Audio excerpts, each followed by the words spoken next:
EduTech Guys present a conversation from our live coverage of FETC in Orlando, Florida on Wednesday, January 24th, 2018. Enjoy the program. My name is Michelle Cheasty. I am originally from New Jersey, and we relocated to West Virginia a couple years ago. Yeah, awesome. So what brings you to FETC? I've been coming here for now almost 13 years. It is an absolutely amazing conference. So many opportunities for teachers, so many opportunities to learn about what's coming, what's in the pipeline, what we can do for our kids. So many of our kids are only connected with technology. So to bring traditional paper and pencil into the classroom, they want none of that anymore. Right. Yes, right. Yes. So how many? You're kind of swamped during sessions for here. How many are you doing? I'm doing 5 this year. Oh my gosh! You're like, I'm just diving in, man. We're taking over. Well, for tomorrow they had a presenter who had canceled, so Jennifer had sent out an email saying, "Hey, anybody want to pick it up?" So I said, "Hey, wherever you want to put me, I'm here, and might as well make the most of my time and make the most of the people I can meet." Yeah. Awesome. So what's the gist of what you're covering between your sessions? I think it's kind of a gamut, isn't it? It's the whole gamut. This morning I had cyber safety. Uh-huh. That's been something that's been a passion of mine for over 20 years, Mm-hmm. and I've presented it here many times. Yeah. The things that kids do on electronic devices have significantly changed over the years, and we often forget to teach the kids where that boundary is, and we assume because they have these devices that they know where that boundary is. Yeah. And unfortunately, we have double income, triple income families. People aren't always at home, and if we as educators don't teach them these things, we can't have the assumption that they're going to learn it. Right. This afternoon I'm looking at fidgets and gadgets and spinners for special needs students. I teach special ed students now in West Virginia, and they come in with anything in their hands. And as educators, we're so used to telling kids, sit still, sit still. Right. I've got bouncy balls in my classroom. I've got fidget spinners. I've got blocks. I've got Caterpillars. I have Ozobots, things that make noise, things that spin. And I think anybody who comes in my classroom thinks they've walked into a toy shop, which is fine with me. But if it helps the kids focus, put whatever you need in the classroom. Yeah, So I agree. as part of that conversation, do you also help teachers understand how they can continue to teach with all of this other stuff going on at the same time? Yes. 'Cause, that's a big problem for folks. It is. It's not the fact that the students have it. It's that is now distracting to the teacher. Mm-hmm.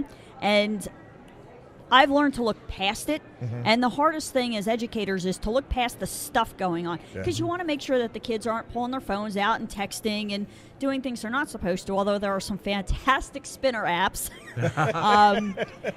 Just walking around and monitoring really does keep the kids on your tasks. And if you bend a little, they'll give a lot more. And that's a hard thing for us as educators to give up. As we move from that leader lecture at the front of the classroom to become the guide on the side to help these kids, it's been a really tough transition for a lot of educators. We've been lucky that technology has caught up with what we need now, like with Chromebooks and stuff like Impuro and GoGuardian. And so we can whitelist and we can direct students better. We can monitor better. And that's it's wonderful now to be in this age where it's getting easier, because that's what they really want. They want us to show them, here's the road. Let me show you how to get down it, and then I'm going to give you the ability to walk it on your own. And that walking back and saying, hey, take a chance, take a jump. They're in a safe environment. We can monitor what's going on, and if they stumble and fall, we can help guide them back to it. And I think that with technology, we have such amazing opportunities now to get these kids to do stuff like that. Yep, I agree. So let's talk about this session. Personalized classroom, little data equals big results. That's the one that I'm picking up for a presenter that couldn't be here. When we look at data for kids, we're trying to guide them to do something when they leave here. So if we don't know what their interests are, if we don't know what their strengths and weaknesses are, if we don't know what their passions are, how can we guide them?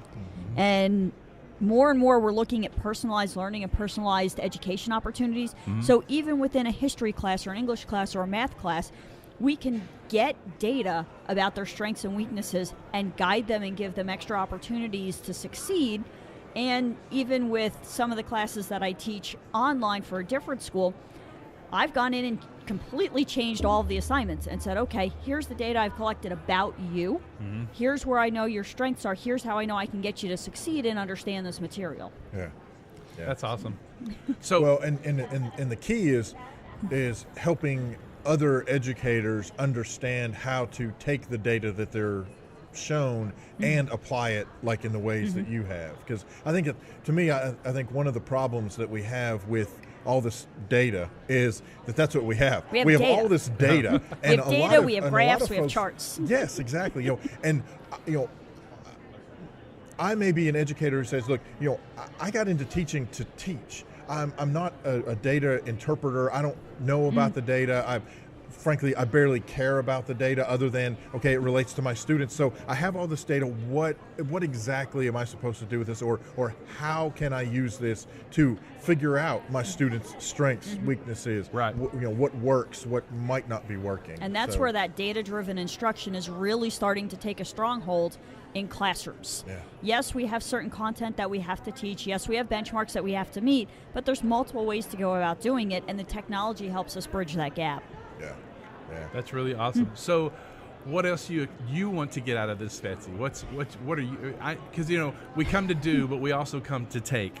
I am looking forward to going down to the Microsoft booth and checking out some of their certifications. Oh, awesome. I taught Microsoft courses years ago. We all use it all the time. And I like to collect certificates. I like to learn. I have a passion for everything. I go on Coursera all the time and take professional development courses.